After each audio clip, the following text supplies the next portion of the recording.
Hi ಸ್ನೇಹಿತರೆ, ಎಲ್ಲರಿಗೂ ನಮಸ್ಕಾರ. ಸ್ನೇಹಿತರೆ, ಇವತ್ತು ಎರಡು ಭೀಮವರಂ ತಳಿಯ ಒಂದು ಪಟ್ಟ ಹುಂಜ, ಒಂದು ಯಾಟೆ ಎರಡು ಕೂಡ ಸೇಲ್ ಮಾಡ್ತಾ ಇದ್ದಾರೆ.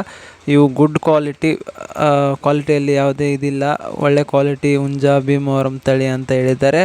ಇದ್ರ ಬಗ್ಗೆ ಹೇಳ್ತೀನಿ. ಅದಕ್ಕೂ ಮುಂಚೆ ನೀವೇನಾದರೂ ನಮ್ಮ ಯೂಟ್ಯೂಬ್ ಚಾನಲ್ ಮೊದಲನೇ ಸಲ ನೋಡೋರಿದ್ದರೆ ದಯವಿಟ್ಟು ಸಬ್ಸ್ಕ್ರೈಬ್ ಮಾಡ್ಕೊಳ್ಳಿ, ಹಾಗೂ ವಿಡಿಯೋಕ್ಕೆ ಒಂದು ಲೈಕ್ನ ಮಾಡಿ. ಯಾವುದೇ ರೀತಿ ಕೋಳಿ ಆಗಿರ್ಬೋದು, ಹುಂಜ ಆಗಿರ್ಬೋದು, ಮಾರಬೇಕು ತೊಗೋಬೇಕು ಅನ್ನೋರು ಸ್ಕ್ರೀನ್ ಮೇಲೆ ನಮ್ಮ ವಾಟ್ಸಪ್ ನಂಬರ್ ಇರುತ್ತೆ, ಆ ನಂಬರ್ಗೆ ಫೋಟೋ ಅಥವಾ ವೀಡಿಯೋ ಕಳಿಸಿ.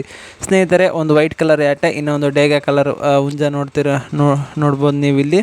ಇವೆರಡೂ ಅಣ್ಣವರು ಸೇಲ್ ಮಾಡ್ತಾ ಇದ್ದಾರೆ. ಇವೆರಡು ಬಂದುಬಿಟ್ಟು ಭೀಮವರಂ ಅಂತ ಹೇಳಿದ್ದಾರೆ ನೋಡಿ. ಎರಡು ಕೂಡ ಭೀಮವರಂ, ಪ್ಯೂರ್ ಭೀಮವರಂ ಅಂತ ಹೇಳಿದ್ದಾರೆ. ನಿಮಗೆ ಎರಡು ರೇಟ್ ಬಂದುಬಿಟ್ಟು ಅಣ್ಣವರು ಬರೀ 10,000ಕ್ಕೆ ಎರಡು ಕೊಡ್ತೀನಿ ಅಂತ ಹೇಳಿದ್ದಾರೆ. ಇದು ಬಂದುಬಿಟ್ಟು ಫಿಕ್ಸ್ ರೇಟ್ ಏನಲ್ಲ, ಸ್ವಲ್ಪ ಹೆಚ್ಚು ಕಮ್ಮಿ ಮಾಡಿ ಕೊಡ್ತಾರಂತೆ. ಯಾರಾದರೂ ಬೇಕಿದ್ದರೆ ಕಾಲ್ ಮಾಡಿರಿ. ಅಣ್ಣವ್ರ ಹೆಸರು ಬಂದುಬಿಟ್ಟು ವೀರೇಶ್ ರೆಡ್ಡಿ ಅಂತ. ಬೇಕಿದ್ದರೆ ಕಾಲ್ ಮಾಡಿ.